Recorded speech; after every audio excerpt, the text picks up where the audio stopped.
Hey Summoners, Mythras here. The goal of today is to show you the battle settings. So we're going to hop right into it. Now what we're going to do is we're going to do 2 runs. The first one we're going to do Dragons B9. We're doing this to kind of show the 2 different strategies that exist. And I will walk over the different settings as well. Now the nice thing about this is a lot of you might already know this exists. However, for a lot of newer players, they probably will not know about this. And it's kind of nice too, is if you're well aware early on, you can obviously set these things as you're going forward. So we have the boss battle here. We're going to go look at each of these. So manual is it's going to auto through the dungeon when you have it on auto. Now when you hit the boss, it's going to be manual. So you'll actually have to pick your attacks, so forth, and who you're hitting. Auto mode, they're just going to run all the way through the dungeon and hit whatever.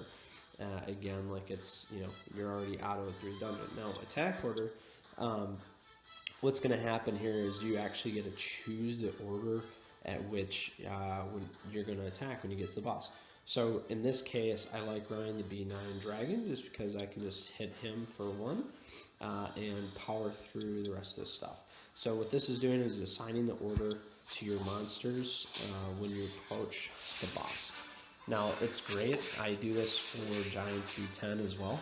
I just like running Dragons B9 much more than Giants B10 for some reason. It just tends to be a little bit quicker for me. But I can get stuck once in a while on 3 or 5, just depending on stuns, so forth. And I'm just going to run this through on auto. I'm not going to actually pick some of these guys to hit, even at 3 or 5 when we get there. My win rate on this is 100% once I get past 3 or 5. Never had an issue with the dragon coming out of it. So we'll just see how it goes. This is kind of a good start here. Got my stuns off. And the enemy is not going to be able to stun me real well here. So we'll get through this quickly here, hopefully. Get through the boss, and then we'll get to the next piece of a little bit more strategy that we can walk through. And again, the idea of this is really how to show players that this is an option, it exists, because many of you might not know about it. And also when I was kind of doing some research around it, there really wasn't anything good. I mean, people write and maybe show a screenshot, but there isn't like a video that actually helps you understand how it works. So it was kind of annoying, so I wanted to get this out there so people can go to YouTube, hopefully find something like this to help them. And I think, again, it's going to be very crucial for early players just because there is a lot of grinding at all stages of the game, and it should hopefully help you speed that up. So you might be at work and not have to pay attention to the game the whole time, or watching a movie and all you have to do is click once. The other nice thing is when you set it, the game remembers it so that it will happen every time, even at the different dungeons. So as you can see, it auto-targeted there with the red on the bottom for the dragon. Now quickly my guys should hopefully beat him down. So as you can see here, when you look at this dragon, we got an acceleration crystal. What that's going to do is that gives him a full attack bar. Just with my strategy here with Hua, what happens is instead of him getting 2 hits off, he's only going to get 1 because of her decrease to his attack bar. That full attack bar is going to go so that he gets that 1 hit off. The other one here is inflicts continuous damage. Now the nice thing is with Veramos here, he's going to pull that off every time when he comes attack. So as you can see, that was kind of a quick down battle, whatever you want to call it. It's 3 minutes, not terrible. So let's see what we get here quick. All right, trash. Now for the second piece.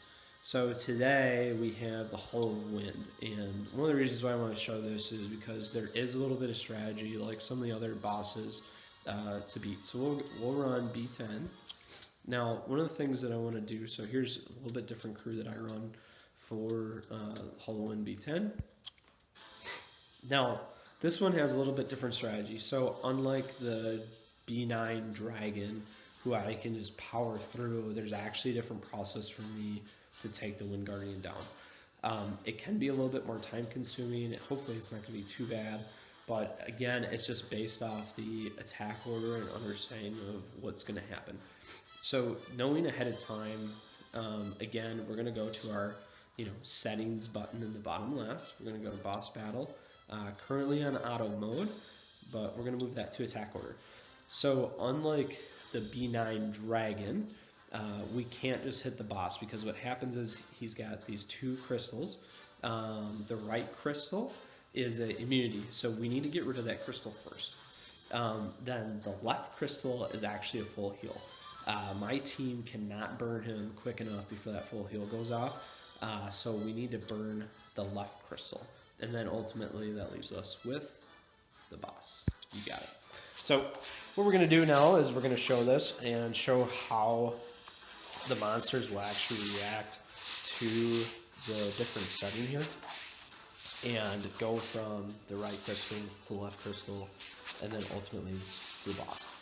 So again, like I had talked about, this is one of the reasons why you're going to set it differently in each boss. It doesn't remember the same thing across all the bosses. So I can't just say, hey, boss 1, right crystal 3, left crystal 2 kind of thing, and then it applies to all of them. That's actually a nice feature of this. So you don't have to worry about it. The biggest thing is you just need to remember that you're going to at some point go in and set. So really, once you know you can auto clear, I suggest setting that up for each of the different dungeon levels that you're running.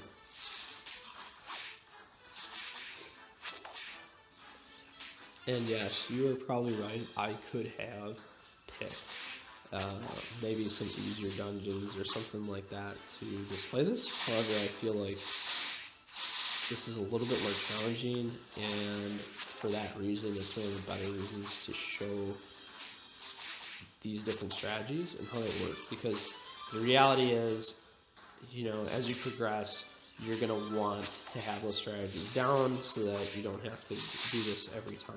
And it's especially nice for stuff like these elemental dungeons where, you get it set up, you got to run it a bunch so you can awaken, XYZ guy, and then you don't have to worry about it. I mean, it would be a real pain to have to select each time what it is that you need to do for each of these crystals and the strategy to take down each of the bosses.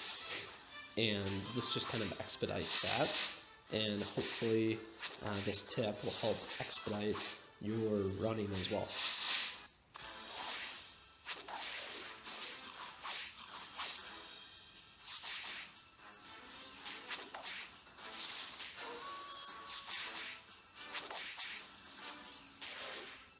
Alright, so right crystal first.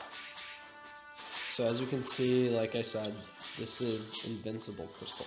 So he gets to reduce all the damage on the boss down to 0 for 2 turns. It is extremely annoying. One thing you can do that I was doing originally before really doing this kind of strategy was using a Double Daon to remove the buff off him and try and bring him down fast. It does work for some lower levels, but for this one, it's just not super efficient.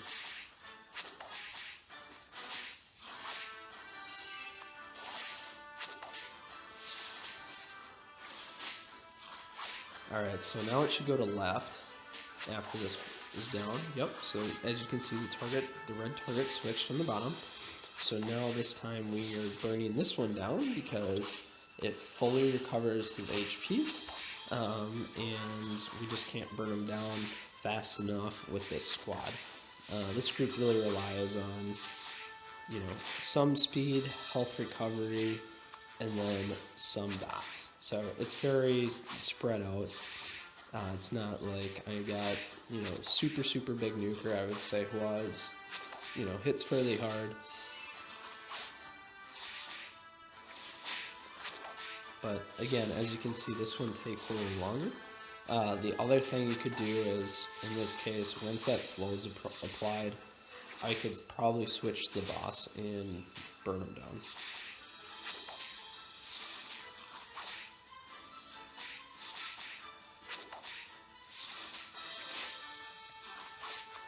Which I am actually going to do because this one's going to take way too long.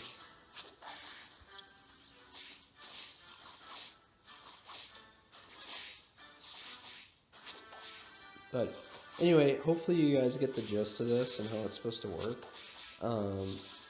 The ideas again are to set up your team to successfully auto run the boss. Switch back here to get full out of hit. So it drops the attack bar.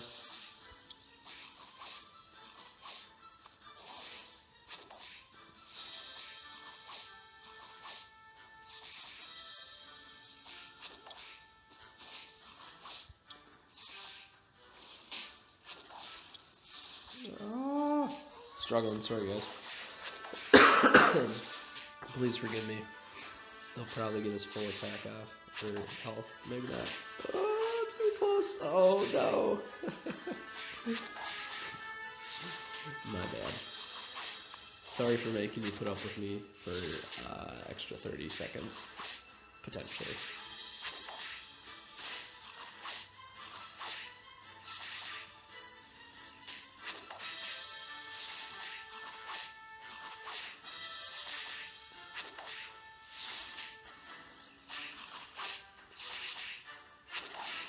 Alright, we'll switch here so he can kill himself. There we go. Alright, sorry that was a little painful, but anyway, hopefully you guys got the point of how this is supposed to work. As you can see, this battle's a little bit longer anyway, and the goal is to help you auto fully with the strategy. Now, hopefully each of you guys obviously will have a different group of monsters that you're running, so make sure you cater that strategy to that set of monsters. So in conclusion, that's why I wanted to show you a B9 dragon run today, where we just went spearhead right to the boss and nuked the boss. Now then when we moved to the Hall of Wind B10, we had to do a little bit different setup, where we attack the crystals first and then attack the boss in that order. So anyway, I hope you guys enjoyed this video. I hope it teaches you another way to play the game if you hadn't known about that. If not, hopefully it helps you get a better idea of how a strategy could be implemented with that setting. Take care. If you have any questions, comments, please leave feedback down below. I really appreciate it, and don't forget to sub. I will continue to make videos. Love to share with you guys and always appreciate participation. Take care.